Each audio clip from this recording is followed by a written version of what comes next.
Good morning, third grade readers. Today is Friday, April 17th, and you should have already watched the first video I sent you, which was a link, and it looks like this. When you click on the link, it's about 28 minutes long, and it's a tutorial. So I've got this great idea. And it's all about hedgehogs and the author's point of view of a different pet. So make sure you watch that before you start this tutorial on lesson 11, author's point of view. So our learning target for today is understanding the difference between an author's point of view and your own will help you to understand different ways of looking at a topic. Please, if you do not have your NTI reading packet in front of you, go ahead and pause the video and get your reading packet and a pencil. So beginning with this lesson, it wants us to read. The point of view is the way we think or feel about something. For example, you might like a certain kind of music, but a friend of yours may think it's terrible. You both have different points of view about that kind of music. Now remember, in class we talked about how a point of view is your opinion. Authors often give their points of view about topics. They do this by using opinion words such as best, worst, beautiful, like, dislike, feel, and believe. As you read, try to figure out the author's point of view by noticing these type of word clues. Look at the cartoon below. How does the woman feel about the art? So we have three pictures here of a woman looking at art. The first one, she's looking at the art. She has a smile on her face. The second picture, she's on her computer. And then we see what she is typing in the third picture. I saw a new artist's work today. This painting is so ugly. I can't believe it's in a museum. Look at the cartoon again. Notice the words the woman uses as she writes about the art. What does that tell you about her point of view? Well, I see the word ugly. The word ugly tells me that she does not have a good point of view or a good feeling or a good opinion about the art. So it says to think on the next page. Look back at the cartoon and complete the chart by telling the woman's point of view about the art. So the author is the woman. Her point of view is, and I'm going to use the text box here to type my answer. And I'm going to say that the woman does not like the art. Now it wants me to give details. So what proves that she does not like the art? I'm going to go back up here. She says, this painting is so ugly. The woman says, I'm using a quotation mark there to show that it's her talking. These are her words. Well, she was typing, but it's still her words. This painting is so ugly.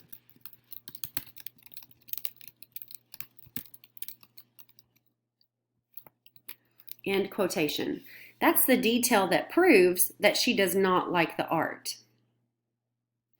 So go ahead and complete this chart just like I did in your packet.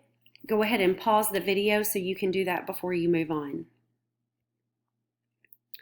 The next part is talk.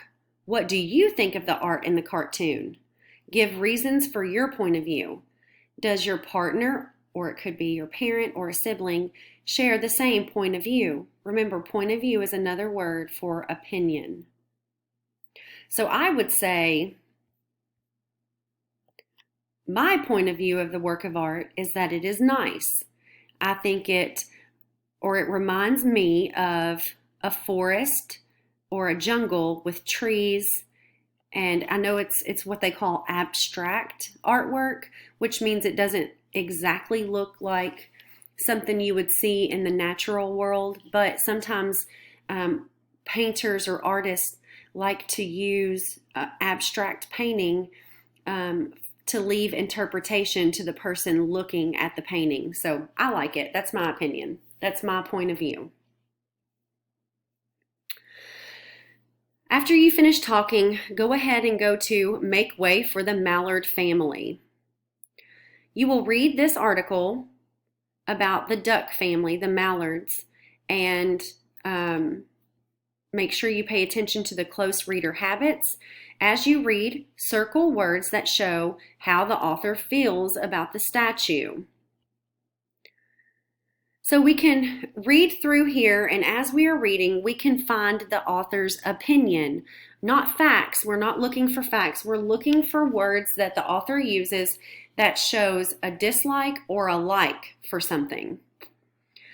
I see a word right here that I would highlight or circle, and that word is charming. Charming is a good word if you're talking about something. It's a positive word. Another word I see is adorable. Adorable is another positive word the author uses to show her opinion. Now make sure when you're looking for these keywords or these words that show how the author feels that the author is talking about the statue. Because if you'll notice, she does talk later on about the people who tore up the statue, and she's talking negatively about those people. She has a negative point of view about those people, but it wants you to look closely to show how she feels about the statue. So make sure you stay on topic. After you complete reading the article in your packet, go to the think portion. What words help you decide how the author feels about the sculpture? Add 2 more examples to the first column of the chart. Then write what you think the author's point of view is of the sculpture. Well, I already highlighted 2 other words. They wrote the word delightful. I did not highlight one of those words. So I can come up here and say charming creation and adorable statues. So I'll write that. I'm going to type it. You will write it in your box. Let me see what it said. Charming creation. Oh, let's use quotation marks to show that it's her words.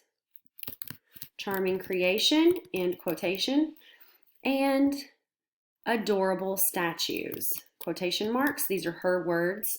Adorable statues, end quotation marks. And here I can write what I think the author's point of view is.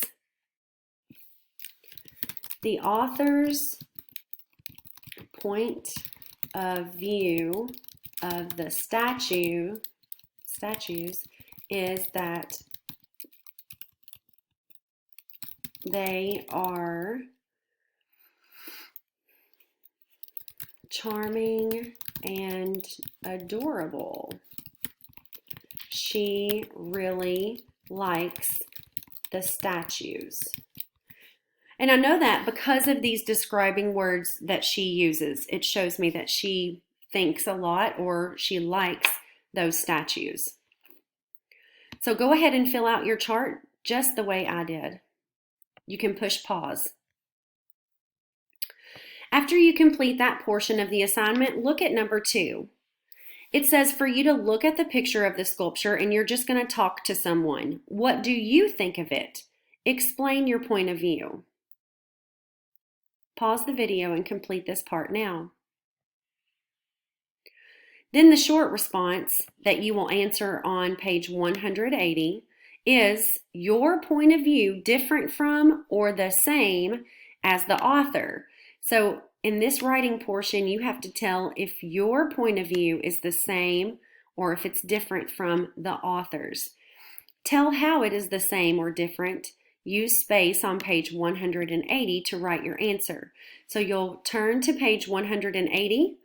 Go ahead and pause the video and complete your answer here, telling if your point of view is different or the same as the author's.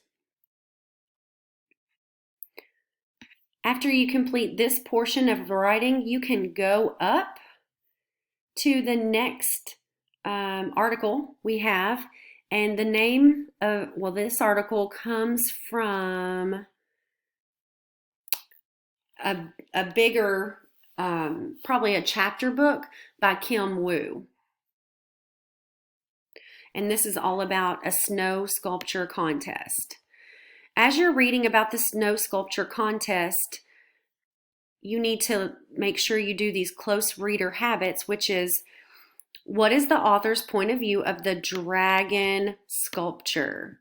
You need to circle words and details in paragraph 3 that show how the author feels about the sculpture.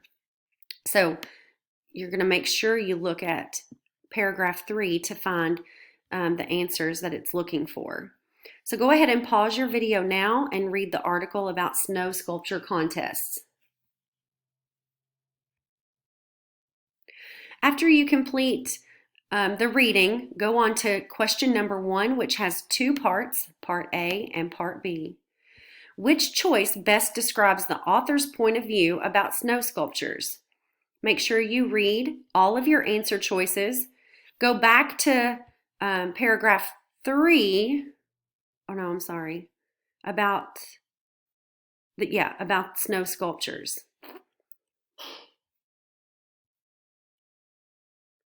And you can find that answer in paragraph 2.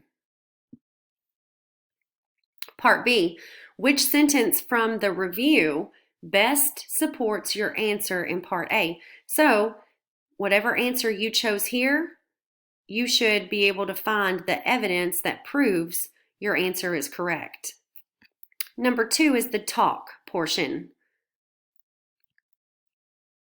Before you complete this section, make sure you've answered part A and part B of number 1. Based on the review, do you think the author, Kim Woo, believes that Butler should have another Winterfest? What details help you to know what Kim Woo's point of view would be? So you need to make sure you find her point of view about the Winterfest and talk to a parent or a sibling about her point of view. And then you've come to the right portion of this assignment, the short response. You will answer it on page 181. In the second paragraph, the author says, snow sculpture is a very difficult kind of sculpture to make. Explain whether or not you agree. Compare your point of view with Kim Woo's. So you'll have to make sure that you go to the second paragraph to find her point of view of snow sculpture, and you're going to tell whether or not you agree. So this part on your written response will be on page 181, and this is where you will write your answer. There are 2 parts to the question. You have to tell whether you agree or disagree with her point of view. And this word difficult is a good example of, or a good detail to help you figure out her point of view. And you have to tell here whether or not you agree or disagree. That's what it means when it says compare. Compare your point of view with hers. And she said it's difficult. After you complete that, you need to check your writing by looking at these check boxes and making sure you've done all of those things and that your writing is legible. The key word for today, not keyword. I'm not going to call it a keyword anymore because we use that word a lot in reading. I'm going to start calling it the mystery word. So if you text me the mystery word, hedgehog, text me the mystery word hedgehog, you will get an extra point on the leaderboard for today. And as of right now, Maria Cotto is in the lead. So at the end of the day today, I will text out the standings of each class, and I just want to wish you luck. Get all your work done and enjoy this beautiful Friday. Have a great weekend. Bye.